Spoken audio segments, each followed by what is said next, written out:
Welcome to the Unity of Olympia podcast. Good morning, everyone. Welcome to our World Day of Prayer service. And as you can see, we are the prayer team, and it falls on us. In fact, it's our pleasure. We've had such a wonderful time preparing and deciding what we're going to do for this World Day of Prayer. And I just want to say this before all of us are going to give a short 2-minute sharing of what prayer means to us. And then Linda Eyrig is going to go ahead with the rest of the service in meditation and invite you to come forward, if you'd like. So first of all, I am so grateful for the faith that gives me wings and freedom, for it has. I'm going to focus on when prayer became real to me. Like last week when Reverend Terry said, there was a man who prayed for 61 years, and somebody asked him, well, how did it feel to pray that long? And he says, like I was praying to a wall. And that was my experience until I started delving deeper into what it meant to actually believe for myself that the divine presence lives in me, not just out in the world, but in me. And that was the first step. And the second step was when I was praying over something I was very distraught about. The person asked me, well, what is it that you need? And I thought, well, I'm full of anxiety and fear. And so the person said, can you see what you're praying over as finished and done, and be thankful? And it was at that time when I realized that it's not just our thoughts, not just our faith, but together with our imagining, our imagination, and always seeing that we combine those two power attributes. We combine them into what becomes real for us.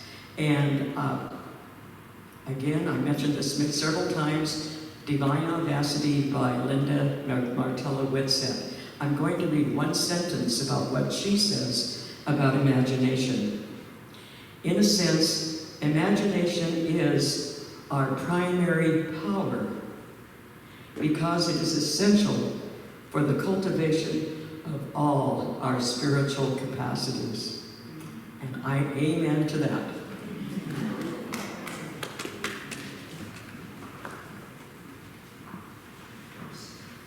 What prayer means to me. From the moment I wake up, before I put on my makeup, I say a little prayer for you. Unity always says, praying is talking to God, meditating is listening to God. To me, prayer is anything that aligns us to our highest and best self. Prayers are our thoughts. Prayer is turning within and finding the God that is already in us.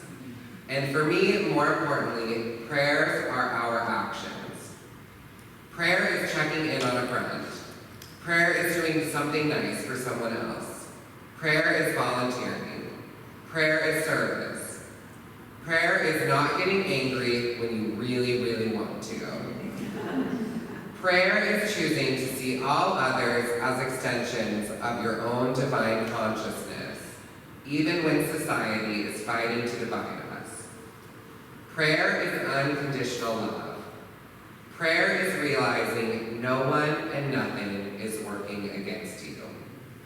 As Mother Teresa once said, at the end of the day, it was between you and God.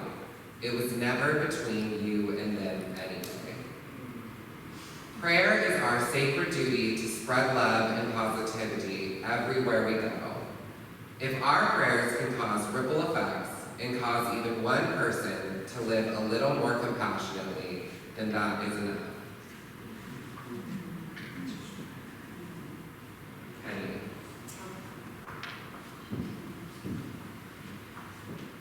I'm pleased to read the words from prayer team member Penny Parsons. My prayer life. We got a picture up there? Okay. I feel very fortunate that I grew up in New Thought. As a young child, from about age 8 to 15, I attended Unity in Medford, Oregon in 1954. We had a wonderful youth teacher. Our youth group was very active. We went to youth camp and did many activities with other Unity churches. My grandmother introduced me to Science of Mind when I was 16, and I still have the original book that she gave me and inscribed to me those many years ago. My grandmother actually studied with Ernest Holmes. I've always attended either a Unity church or a Science of Mind church wherever I find myself in the country. My 2 youngest children were baptized in the Science of Mind church in San Diego by Terry Cole Whitaker. We also attended Wendy Craig Purcell's Unity Church. If there was a siren we heard go off during the service, Wendy would stop talking and say, "God is en route, and God is at the destination." That phrase has always stuck in my mind, even 50 years later. I feel blessed to have been involved in New Thought churches all of my life. Here at Unity of Olympia, I've been attending for the last 13 years and enjoyed being on the prayer team, and also having a prayer partner that I talk to most nights. At Unity of Olympia, we have been through a lot of changes individually and collectively. At this time, I feel it's time for me to step down from the prayer team in an active role. I still have my prayer partner. I'm slowing down a bit. I've enjoyed my experience, and I encourage others to embrace the process. God is, I am, we are. Love and blessings to all.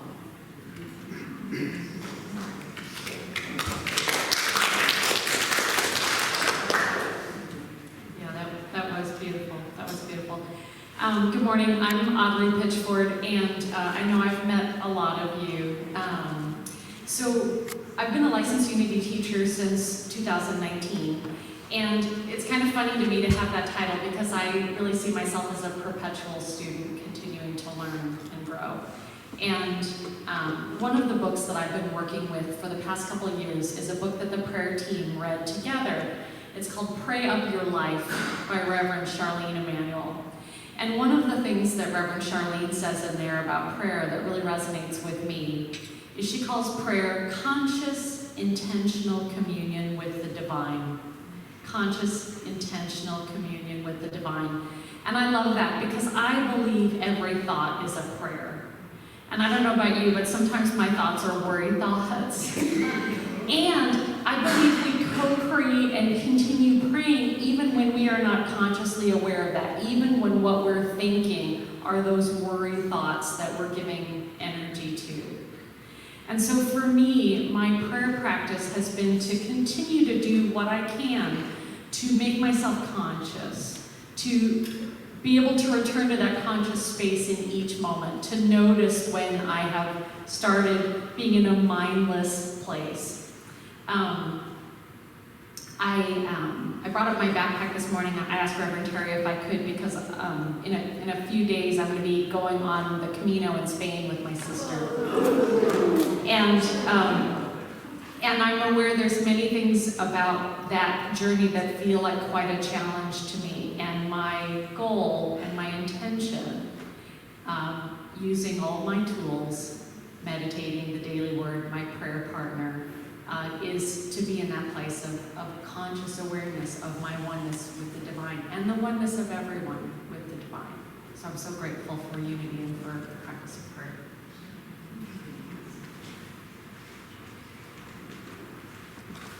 Hi, I'm Nancy from the prayer team. I was a practicing Catholic for 70 years before I joined Unity, a long time. My way of prayer was very different than the way Unity prays. completely very different. I knew what my prayer life was all about. It was comfortable, and it had deep meaning for me. I figured out as I learned Unity's 5 principles that Catholicism and Unity differed in prayer because they differed in who God is. So I started out using affirmations to pray. It felt very awkward. Each day as I prayed, it was a long list of affirmations. I had a lot to pray about. That made up my prayer. So I decided to join the prayer team to learn how to pray the Unity way. Now my prayer life has evolved into asking the question, what is? What is it that I am, that is of God, and that I should be? If I say an affirmation, I am powerful, it means that in God's presence, I can do anything I set my mind to. But that was a head challenge. How do I make it into a felt prayer that I so longed for? So asking myself, what does that feel like, moved me into the feeling, the heart center of prayer. I take a moment to feel that powerful feels like.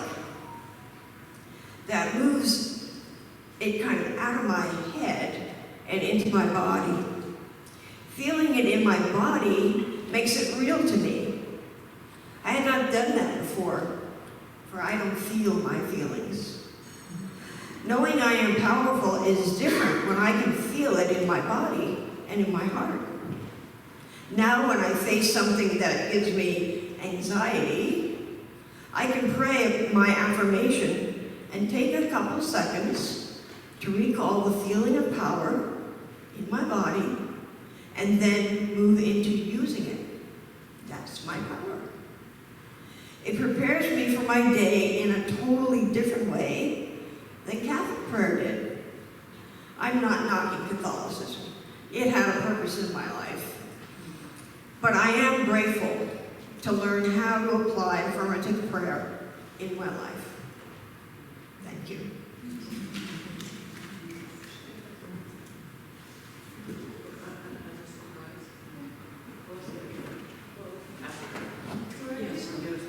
Laura, do you want to come stand with us? You don't have to say anything. We have a new member of the prayer team, and she's a rookie still, so.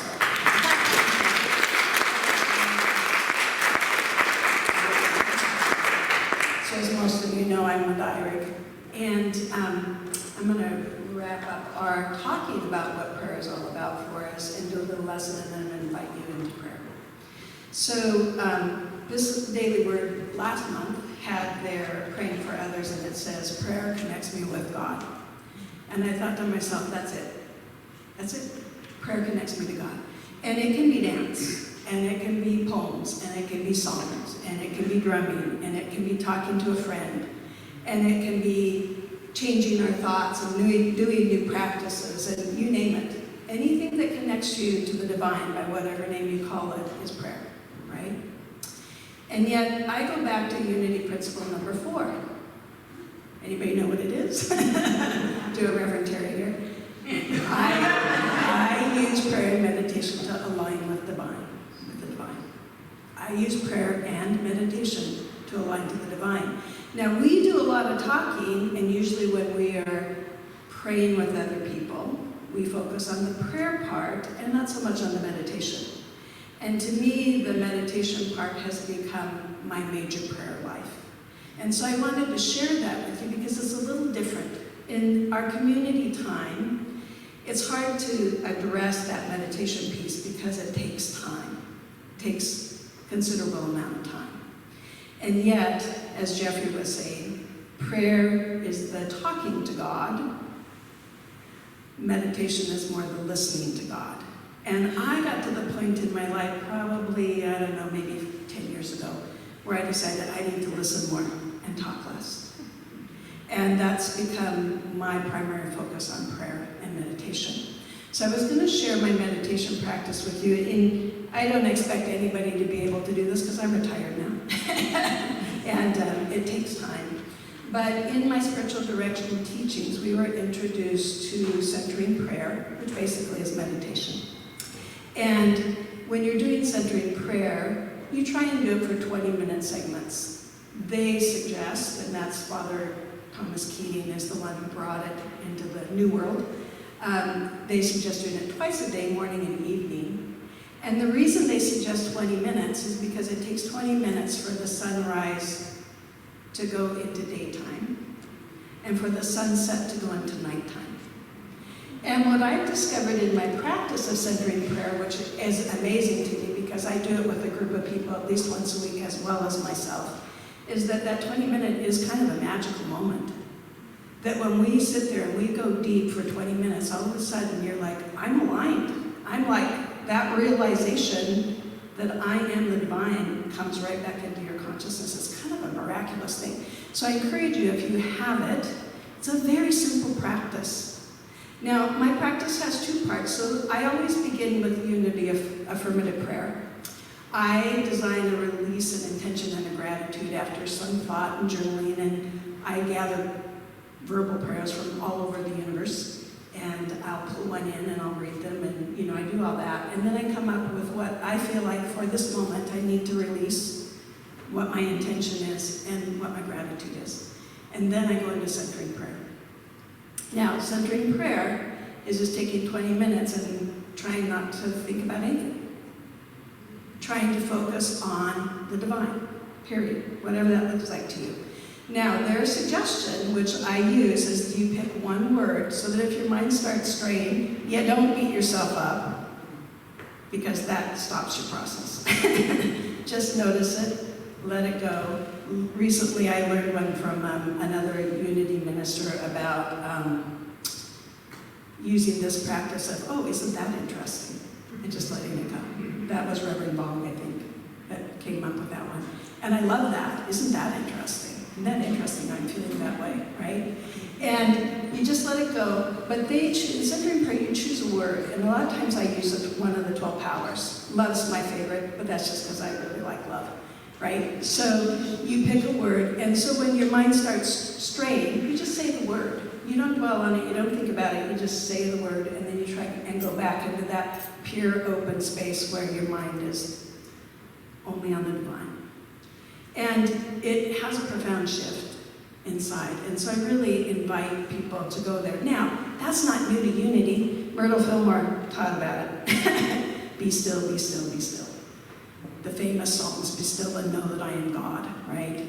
She spent a lot of time in silence. I was trying to find out the exact number of hours, but I couldn't find it listed anywhere. But it was a lot more than 20 minutes a day.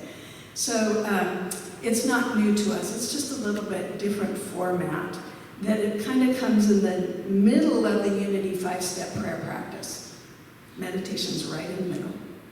And so I just invite us to really take that in and focus that, because I think you'll see a real deep enhancement in your prayer life when you spend some time in meditation. But we're going to do two processes here. We're going to start with an affirmative prayer. I thought it was John Donahue that wrote this, but I could not ever find who attributed this poem. And I'm just going to read it, and then I'm going to invite you to come up and take a candle and choose one line or another prayer intention that you have, and light a candle for it and set it on the plate. There's no rhyme or reason to the 12 powers. I just hope that, when we pray with people, what we're trained to do is we say, they're talking about anxiety. What might help them, what divine power might help them deal with anxiety? Might be strength, might be wisdom, might be understanding, might be love. And call on that. So as you set your intention, whatever that is, choose a power that you might take with you to say, I am love, I am wisdom, I am divine. And you can take that as your word to go into the silence that we will be doing and hold it as your thought point. So this is the prayer. Go quietly to the inner temple, that one within your heart. Light a candle for gratitude, and one for marveling. Light one for sorrow, another for joy.